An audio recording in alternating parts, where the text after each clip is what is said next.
Bonsoir à tous et à toutes, j'espère que vous allez bien. Et une semaine avec des actualités.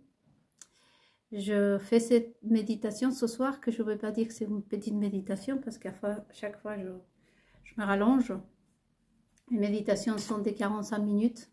Je voudrais vous remercier aussi à vous, à mes 9 abonnés, peut-être que vous êtes parmi eux.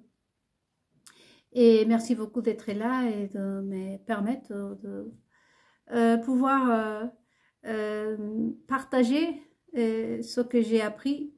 J'espère vraiment que ça puisse être réconfortant pour vous, surtout, vous apporter quelque chose.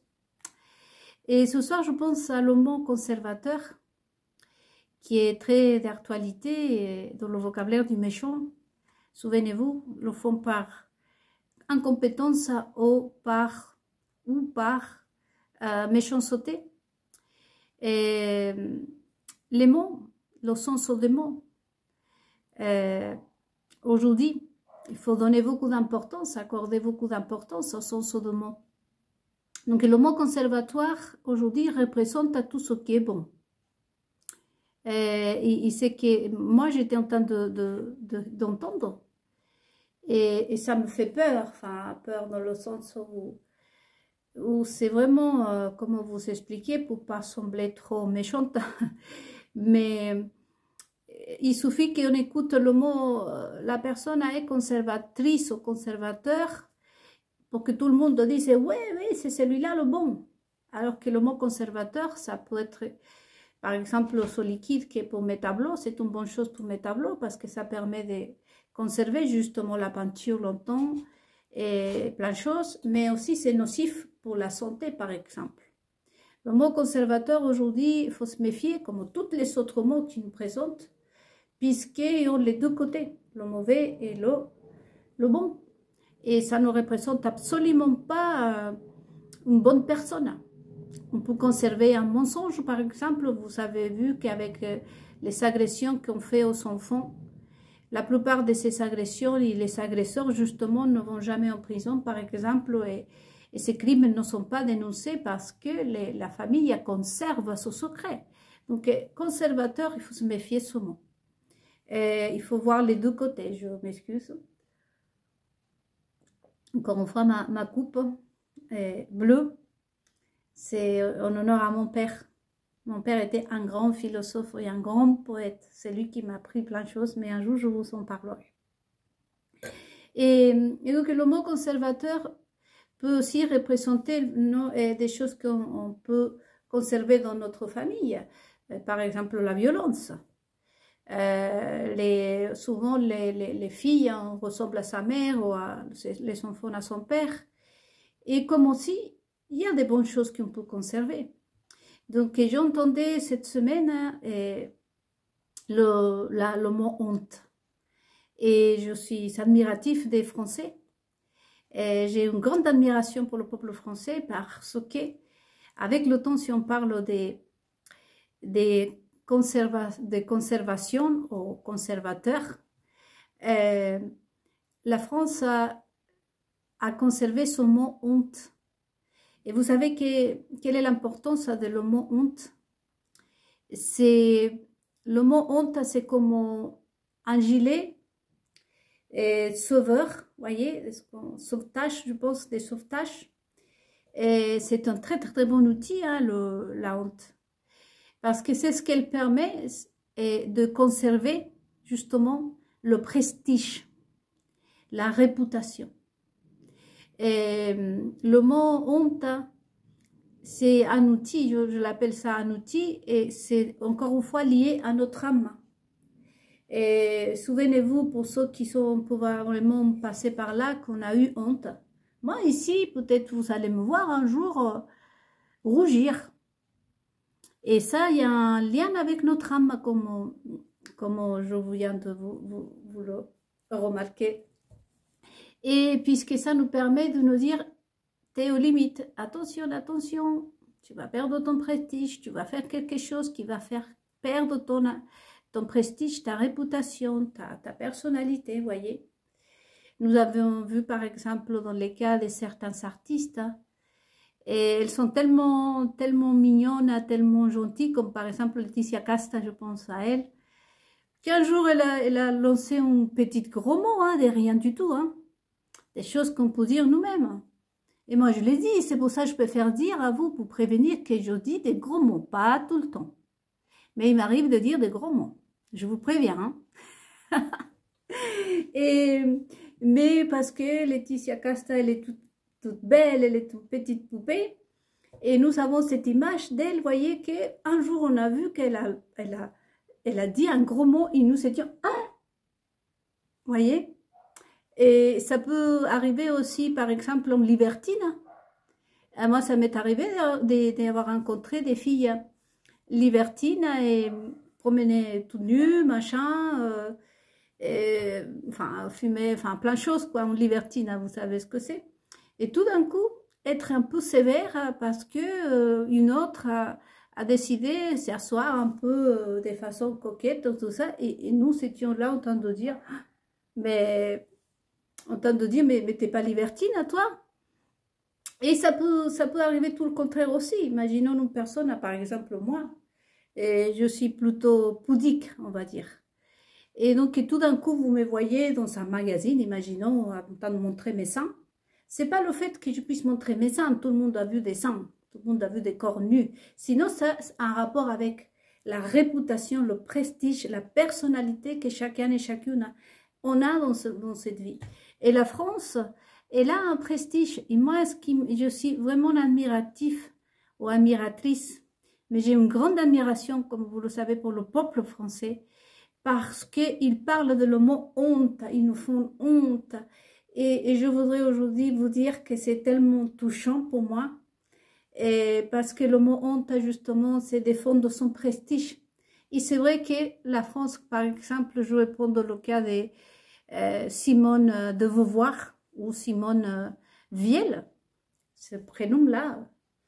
Et il y a des sujets comme ceux qui représentaient les deux Simones, qui sont des sujets vraiment, comment pourrais-je dire, très, très, très inconfortables à traiter, si on peut le dire de cette façon, mais que la France a toujours su faire passer de façon très, on va dire, classe, si on peut le dire comme ça, et en gardant justement son prestige, voyez, des sujets vraiment qui devraient être rejetés de suite. Hein, mais la France a toujours eu cette prestige, justement, cette réputation de traiter, d'aborder des sujets si pointilleux, si inconfortables comme ceux qui représentaient les deux Simone, qui l'a fait passer toujours en gardant son prestige. Il ne faut pas oublier que la France, c'est le verso de l'art en même temps. Quand on présente un tableau à Paris, c'est pas pareil que le présenter ailleurs. Paris, c'est Paris. Et la mode a plein de choses, les bonnes manières. Et pourtant, je connais la France dans ses entrailles. Et je vous dis que quand je suis arrivée en France, je peux témoigner, je dis, bah oui, je ne trouve pas que le français, même chez eux, hein, je vous dis, je connais les entrailles de la France. Et si, vous êtes classe et vous avez un prestige. Et donc, j'étais avec mon mari et son entourage. Et mon mari, c'est quelqu'un qui, comme vous savez, avait eu même une dépendance.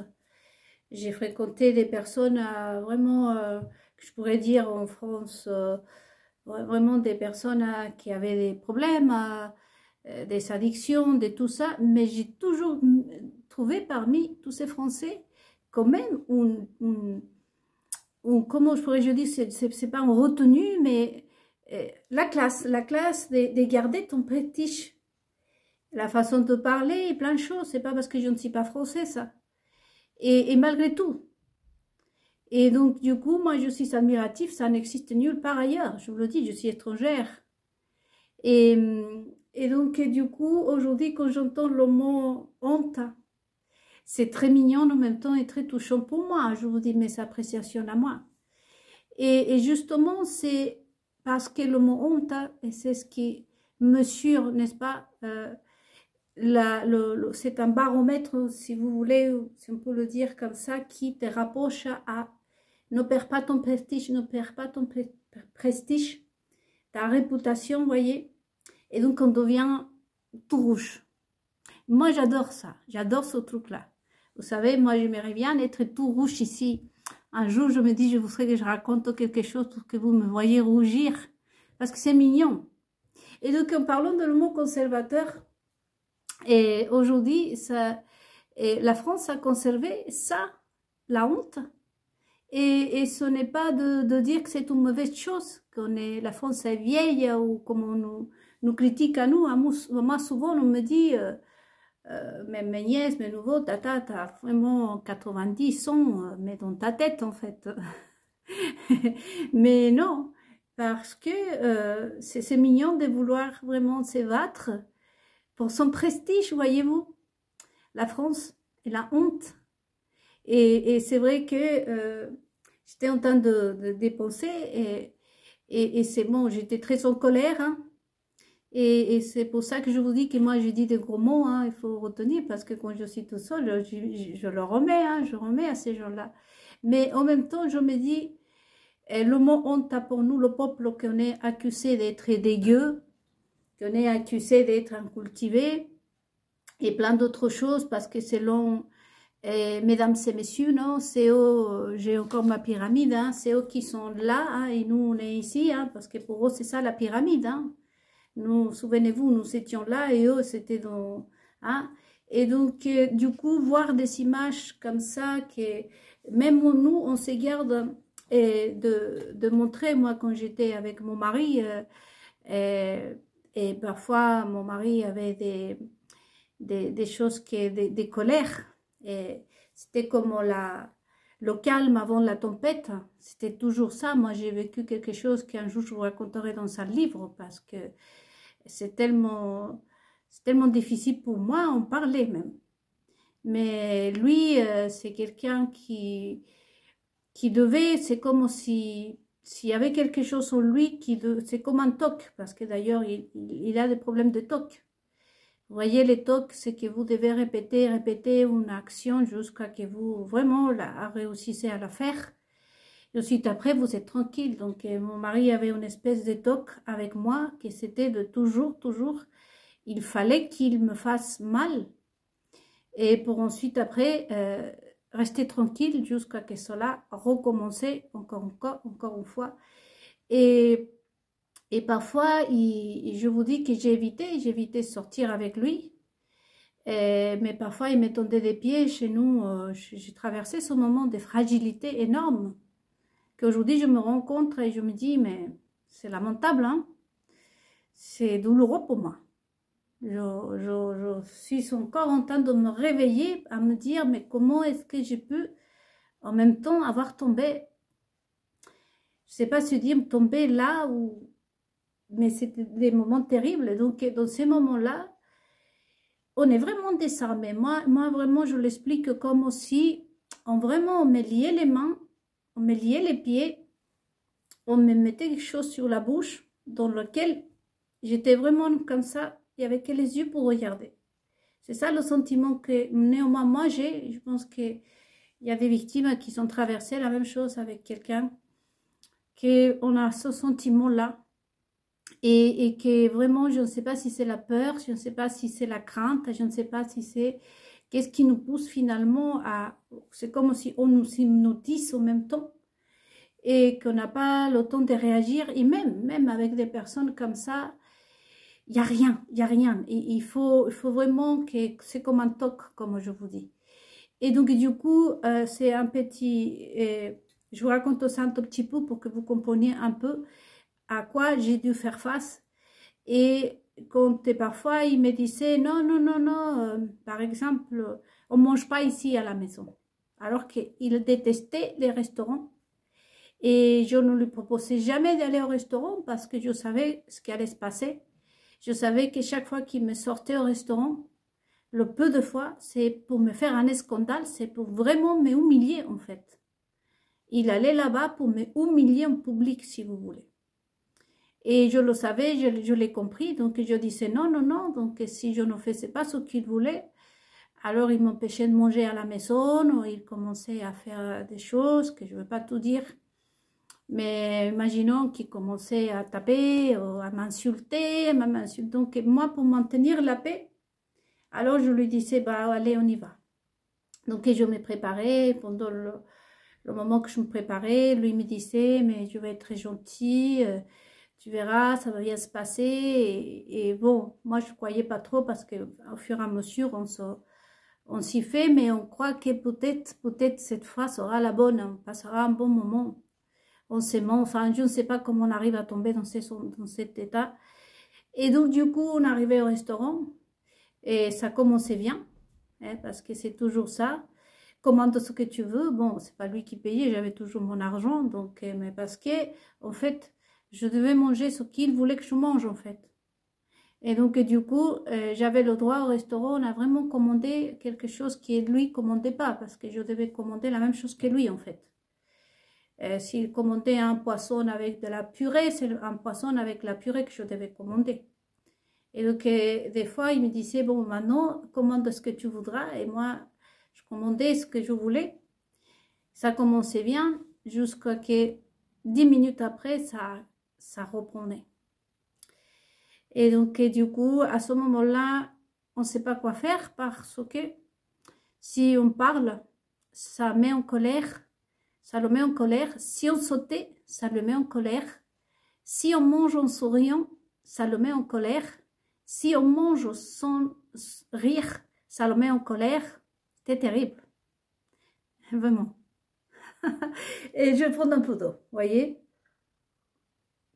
Donc, au bout d'un moment, et on reste comme ça, immobile, et on le regarde, et on laisse qui s'est, pardonnez-moi le terme, mais c'est des foules, sur nous, comme ça, genre, tout ce qu'il veut faire, en fait. Et donc, et du coup, souvent, il changeait les plats, prenait mon plat, il disait, changez celui de madame aussi, le mien aussi, ramenez-moi ça. Et finalement, il disait, non, on ne mange rien du tout, allez, on s'en va. Donc, moi, quand il me faisait ça, et pire, hein, parce que c'est que ça, et je devais le sourire un peu comme ça, et le suivre. Parce que si jamais je disais quelque chose, s'il attendait juste que je fasse ce qu'il voulait faire pour me crier dessus, et peut-être bien me prendre et me pousser, me faire sortir du restaurant, et probablement il aurait pu faire pire. Et donc à ce moment-là, nous, on a la honte. Je rougissais, vous voyez, quand je me rappelle, même ici, là. Et donc du coup, on fait tout pour garder son prestige, garder la honte. Là, à ce moment-là, la honte, c'est un bon outil, voyez-vous, pour conserver le calme, pour conserver le prestige et pour surtout arriver à vraiment contrôler, maîtriser ses émotions, parce que c'est que la violence et que l'envie de vous rabaisser constamment. C'est-à-dire qu'à ce moment-là, même les clients qui sont à côté, c'est pour ça le restaurant, pour moi, c'est un peu... Je suis pas du tout restaurant, justement, parce que justement, le restaurant, pour moi, lui, par exemple, utilisait le restaurant surtout pour m'humilier au plus bas pour avoir le contrôle en quelque sorte. Il savait que où il allait avoir le contrôle sur moi à 100%, c'était justement dans un lieu public. Parce qu'à ce moment-là, il savait que je n'allais pas réagir du tout et que j'allais tout accepter et qu'il allait réussir à me faire du mal. Parce que, par exemple, il prenait des assiettes, il me faisait prendre des choses et ensuite après, il lui disait au serveur de retirer tout ça, de jeter ça à la poubelle. Il recommandait, il refaisait la même chose. Donc, on devait payer des sommes exorbitantes. Et puis, je mangeais rien du tout. Et puis, il me poussait à vous. Et donc, vous voyez, on résiste par rapport à son prestige, justement. C'est des choses qui sont possibles, même dans les situations les plus comment on va dire, les plus mauvaises qu'on puisse vivre.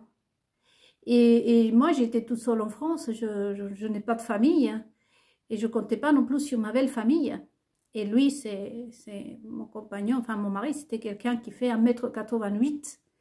Et en plus, il a étudié enfin, les arts martiaux, il connaît tout ça. Et donc, voyez-vous le contexte. Et aujourd'hui, je regarde en arrière, je me dis, on m'a jamais vu me frapper avec lui, ni avoir des manières autres que le normal. La gêne, on est gêné, on souffre en silence. Voyez-vous, vous avez entendu un mot probablement dans sa magazine, pardon. Dans sa magazine, bon, dans les magasins, il y en a toutes les magazines, non? Et même sur la page de Lilith Cro-Magnon, qui disait souffrir en silence. Bah, à ce moment-là, la tient de moi encore une fois, parce que ce que je faisais tout le temps, souffrir en silence. Dedans, dans la voiture, je devais m'asseoir. S'il me demandait, t'es contente? Je devais dire oui, bien sûr. Mais ça ne suffit pas de le dire oui, bien sûr. Il fallait vraiment que je le dise de la façon qu'il voulait que je le dise. Et donc, du coup, j'étais immobile parce que si je disais quelque chose, ça, c'était autre pareil. Il allait me jeter dehors ou aller faire quelque chose, me basculer, quoi.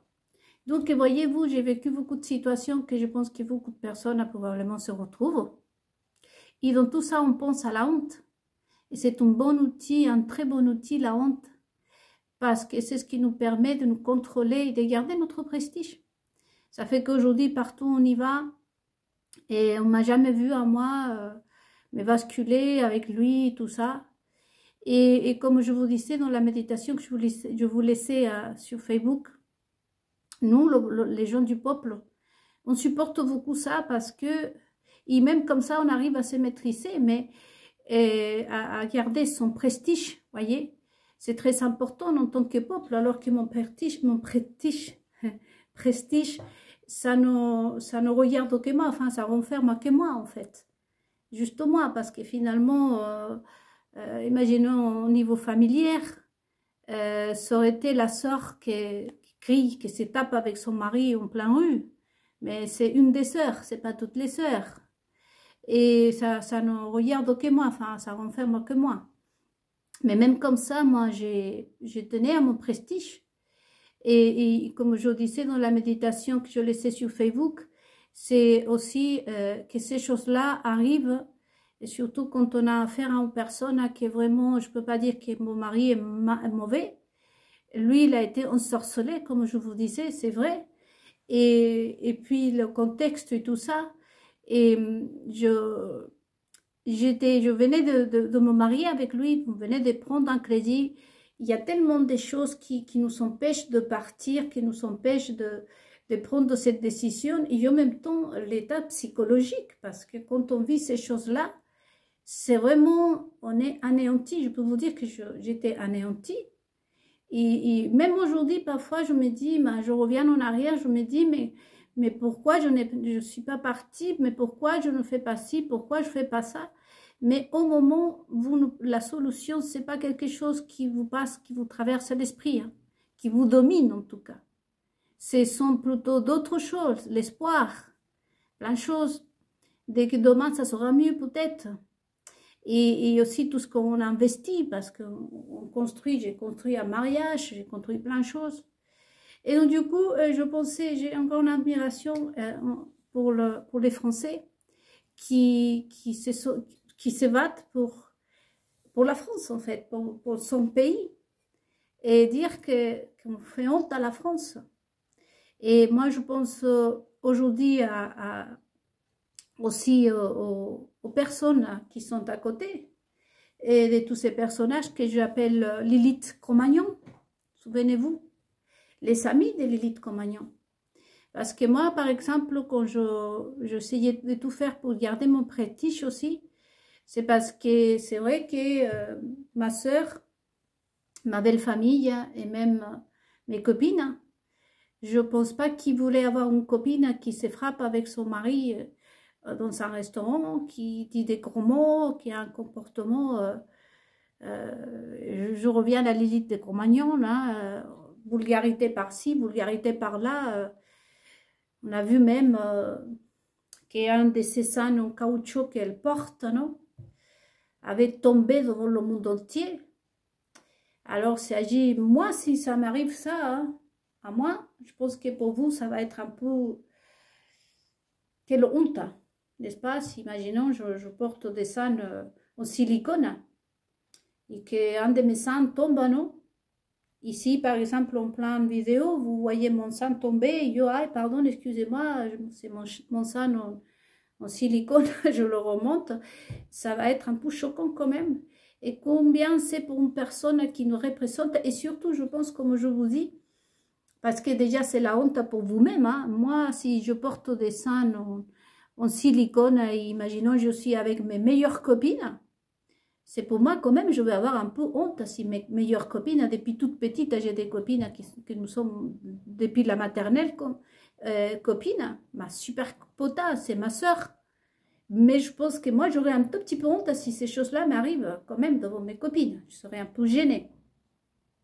Mais là, on voit que ces personnes aujourd'hui qui nous gouvernent, les autres, non. Et le mot honte, ils ne la connaissent pas. Et là, on voit encore une fois qu'ils n'ont pas d'âme. Parce que, comme je viens de vous partager, l'âme aussi est liée à la honte. On devient rouge. Parce que là, dit, tes limites, tu vas perdre ton prestige. Vous voyez, c'est un très bon outil, la honte. Et donc, on voit que, par exemple, ses copains, ses copines, nous voyons des reines, non? Prendre Lilith Cro-Magnon, je parle de Lilith Cro-Magnon, hein, la fille de mon histoire. Et prendre Lilith Cro-Magnon, il l'a embrassée, s'est fait des photos, c'est la meilleure copine des... Et je me dis, je pense surtout à ces personnes-là aussi. Parce que imaginons que c'est moi, Nel, qui lui arrive tout ça et mes copines me soutiennent, sont mes meilleures copines, c'est-à-dire quelle copine tu as en fait. Parce que c'est clair que mes copines à moi me diront, écoute Nelida, peut-être tu peux, si tu veux, fais attention pour pas que ton sang dégouline, ou tu sais, évite de te chamailler avec ton mari, évite certaines situations, certaines expressions. Et d'ailleurs, on me l'a dit, hein. Fais attention sur Facebook, sur YouTube, vous ne donnez pas trop raconter des choses. Ils sont toujours en train de me critiquer. Et parce que, en quelque sorte aussi, moi, je représente ma famille, hein, je représente aussi mon pays, peut-être bien d'où je viens, en Amérique latine. Et je représente aussi une partie des femmes aussi. Et en quelque sorte aussi, j'ai grandi en France. Et donc, je me dis que j'ai beaucoup de choses de la France en moi. Donc, ils vont dire, elle a grandi en France. J'étais arrivée ici, j'avais 24 ans. Et donc, elle a grandi en France. Donc, je me sens aussi concernée par ce pays, par la France. Vous voyez? Et nous, quand on est, bon, pas moi, hein, mais moi, dans le peuple, on est au moins nous. On représente sa famille. Et déjà, sa personnalité, nous-mêmes, le soin qu'on puisse prendre de nous-mêmes déjà. Parce que, comme le dit Jésus, hein, il faut commencer par soi. Si Jésus a dit, a été encore plus dans la profondeur, elle a dit, personne n'a pu donner ce qu'il n'a pas. S'ils n'ont pas honte, ces personnes ne connaissent pas la honte, donc ils ne vont pas se limiter. Pour eux, tout va être normal, vous voyez. Et c'est pour ça que je suis admiratif. Et j'ai une admiration pour les Français, parce que les Français, nous sommes dans 2025, et après des temps d'évolution, les Français ont honte. Et c'est une bonne chose, une très, très, très bonne chose. Bravo, le peuple français. Ça veut dire que vous avez une âme. Et la honte, ça veut dire que vous vous respectez vous-même. Vous-même. Et cet amour que vous avez pour ce pays, je suis admiration tout le temps de vous. Je vis en France, mais je pense que je suis dingue de ce pays parce qu'en vivant ici, en étant dans les entrailles de la France, je ne suis pas satisfaite. Je continue à vouloir admirer ce pays. il vous admirait. Je voulais de tout mon cœur vous partager ça ce soir à vous. Vous dire que c'est très mignon. C'est très mignon pour moi que vous ayez honte à les Français. Ça, c'est très mignon et je vous dis que c'est votre prestige. D'abord le vôtre, et c'est tout à fait ça. Le vôtre, le nôtre, non. Ensuite notre famille, mais aussi notre pays. Et c'est vraiment mignon. Donc, je voulais vous partager ce soir ça. Et je voulais vous dire, il y a quelque chose qui m'a échappé parce que je suis très émue. Et donc, ah oui, et donc ces personnes-là, voyez-vous, et ne pensent à rien. J'étais en train de voir les interviews même. Et parce que cette personne-là qu'on a vue, hein, pas simplement son sang dégouliné devant tout le monde, hein, c'est quand même une personne qui représente la France. Hein. Et puis les déclarations, elle se dit conseillère de Zuckerberg, de Monsieur Bezos, la meilleure copine de Melania Trump, et la meilleure copine des Royaumes d'Angleterre. Et moi, je me dis, elle voudrait, s'il me propose d'être ma copine, je suis désolée, mais je vois tout ça. Moi-même, comme j'étais victime de violences, hein, moi-même que j'ai vécu dans le peuple, désolée, j'ai choisi mes amitiés de toute façon parce que je tiens justement à mon prestige personnel et personne ne peut m'accuser ici de racisme ou de discrimination. Je n'ose pas en tant de discriminer quiconque, non? Mais des personnes comme ça sont violentes et sont en danger en quelque sorte pour moi-même. Donc moi, personne ne va me dire t'es raciste, t'es discriminatrice, puisque moi, je vis avec une personne, j'étais mariée à qui vous avez, non? Et puis je suis moi-même étrangère en France, j'ai un côté indigène, je suis de l'Amérique latine, plein de choses. Donc, mais il y a pour moi que je me dis conservatrice, que mes parents étaient des vrais conservateurs et que je conserve. Non, mon prestige surtout. Pour moi, c'est important en plus. Ah, si je me dis enfant de Dieu, vous savez que je suis aussi moitié-moitié. Un côté israélien et un côté chrétien aussi. Et les deux dieux me disent, hein, il y a le psaume 1 pour vous, même si vous n'êtes pas croyant, je vous invite à trouver le psaume 1. Et il y a les deux parties dans lesquelles vraiment Dieu d'Israël nous appelle à nous, à justement veiller sur notre prestige, sur notre énergie aussi. Pour tous ceux qui sont bouddhistes, notre aura, hein, mon aura doit être vraiment lumineuse, propre. Et je ne peux pas partager, désolé, avec n'importe qui. Je veux dire, avec des personnes à des mauvaises intentions. On ne peut pas être avec des gens mauvais, avec des gens méchants. Avec des gens qui ont des défauts, oui. Mais des gens méchants, désolé, moi, non. Donc, je choisis mes amitiés, moi. Je ne pourrais pas être la copine de cette personne-là par rapport à sa conduite, par rapport à parce qu'elle ne prend pas soin de son propre prestige déjà. Voyez, si je suis une personne à qui je ne prends pas soin de moi-même, hein, et comment voulez-vous partager avec moi? Parce que finalement, si je ne prends pas soin de moi, alors quand est-ce que je vais prendre soin de vous en fait?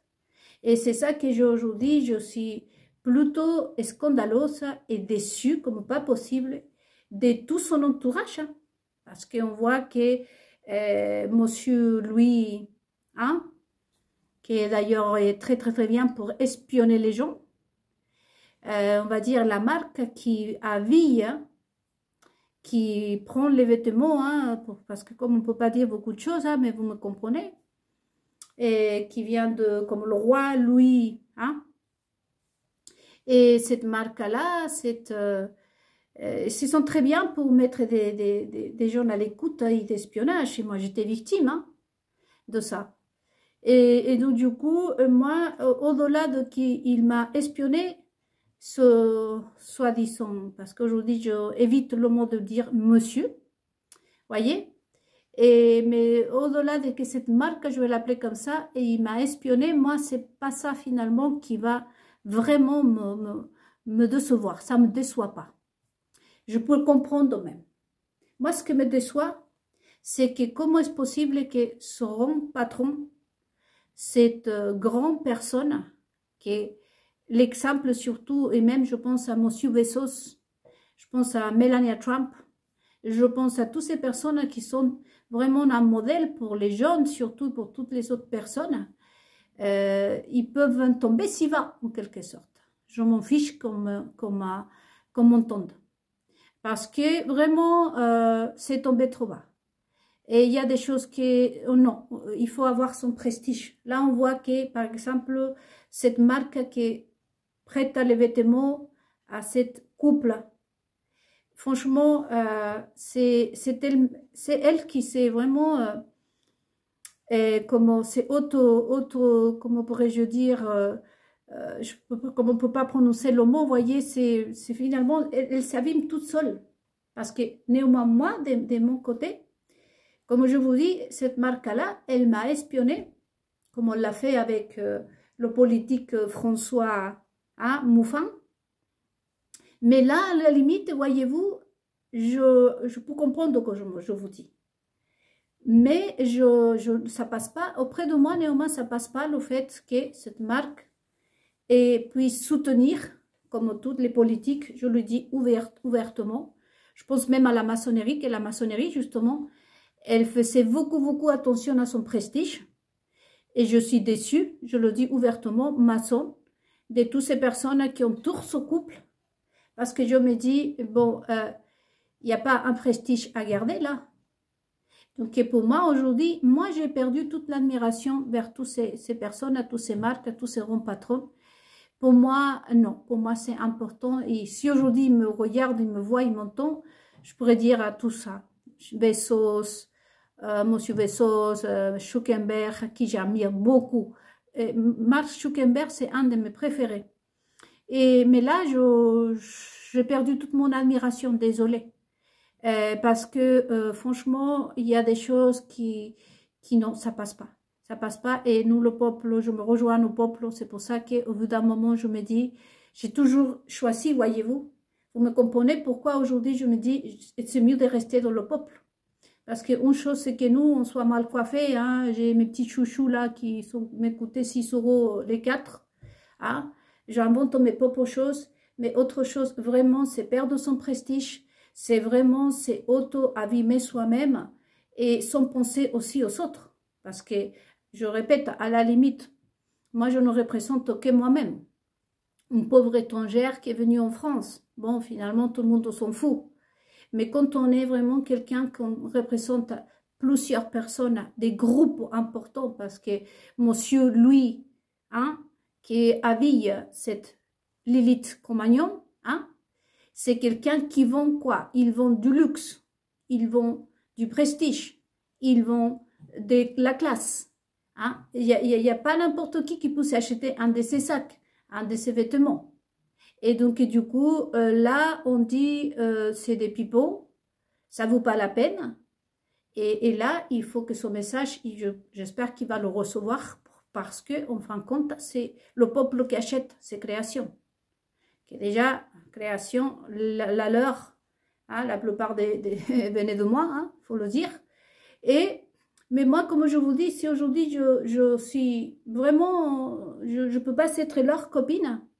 Pareillement pour la famille Rothschild, que je ne suis pas en train de les critiquer ici, ils sont juifs à la base. Moi aussi, je viens d'un côté, je vous dis. Je leur dis ouvertement, c'est pas le problème hein, qu'ils fassent des choses, si, ça aussi.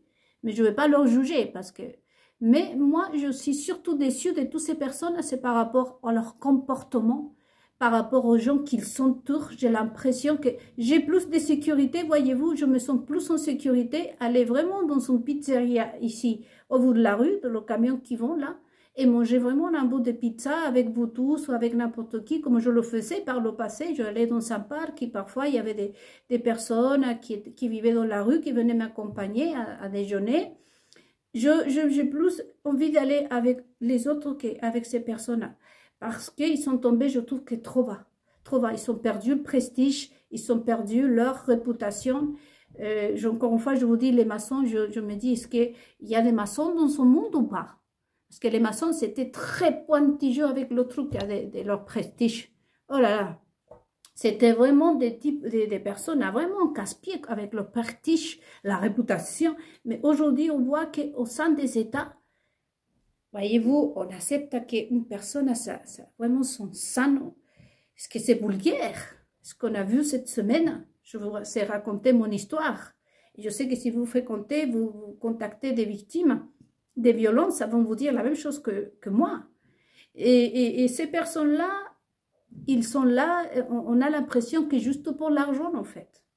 Moi, je parle des Rothschild aujourd'hui parce que les Rothschild, ce sont des personnes que j'aimais beaucoup. Je ne les déteste pas. Mais ils sont en même temps un peu mes racines. On n'est pas la famille, vous voyez. Mais c'est un peu Israël en même temps. Mais tomber si bas, c'est faire de l'argent avec un couple, mentir, être vulgaire à ce point. Moi, c'est ça qui me déçoit. Vraiment, désolée pour toutes ces grandes personnes, je ne peux pas être leur copine. Je leur dis d'ici là, désolée, mais j'ai besoin des personnes qui soient classe, des personnes où on n'est pas parfaite, il ne faut pas confondre, comme je dis toujours, les erreurs avec la vulgarité. Et donc, être vulgaire, ça veut dire aussi par qui tu t'entoures, en fait. Vous voyez, si moi je suis vulgaire ici, si je parle tout le temps des gros mots, balance par-ci, par-là, vous n'avez pas envie de m'inviter, de dire, elle est ma copine. Parce que je vais tout le temps entendre dire, passe-moi l'eau, toi, espèce de je sais pas quoi, toi, petit, je sais pas, vous n'allez pas aimer. Votre mère, les gens, votre femme, votre mari va dire, non, c'est pas possible, elle. Vous voyez? Et donc aujourd'hui, on voit que ce qui se dit, c'est les exemples de prestige, de la classe, de les bonnes manières, ils sont tous avec des gens vraiment lamentables. Je voyais même les discours qu'a fait Lilith Cro-Magnon. Il faut savoir que finalement, il dit rien du tout, en fait. Ils n'ont rien dans le cerveau. Et je ne sais pas comment on peut parler de ces personnes en disant qu'ils sont bien, que tout ça.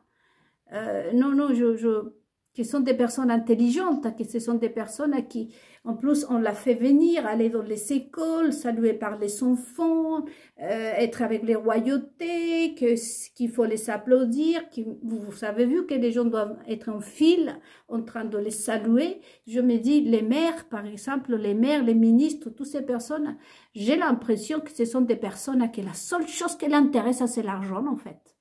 C'est juste l'argent, c'est ça que ce monde est devenu, ça, c'est pas un monde des capitalistes. Il faut le dire, les Français, vous avez bien dit, ils sont vulgaires, c'est-à-dire que tu peux pas tout avoir juste pour avoir de l'argent.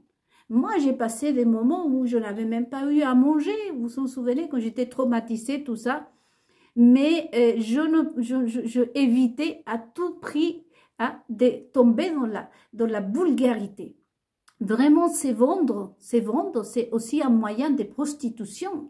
Moi, si je suis une reine, par exemple, et que vous êtes une personne vraiment vulgaire, mais vous me dites, j'ai 10 millions d'euros à t'offrir, imaginons que je sois la reine, et que vous êtes quelqu'un qui a juste l'argent, mais vous êtes mal élevé, vous êtes vraiment... Et vous me dites, je te donne 10 millions d'euros si tu viens tu te prends une photo avec moi, par exemple. Désolé, je vais te dire non. Désolée, pour moi, mon prestige, mais ma façon conservatoire, des bonnes choses, passe avant tout. Donc, désolée, je refuse ton argent.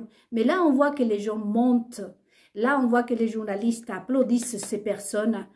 Là, on voit qu'elle va partout, dans l'avion, par-ci, par-là.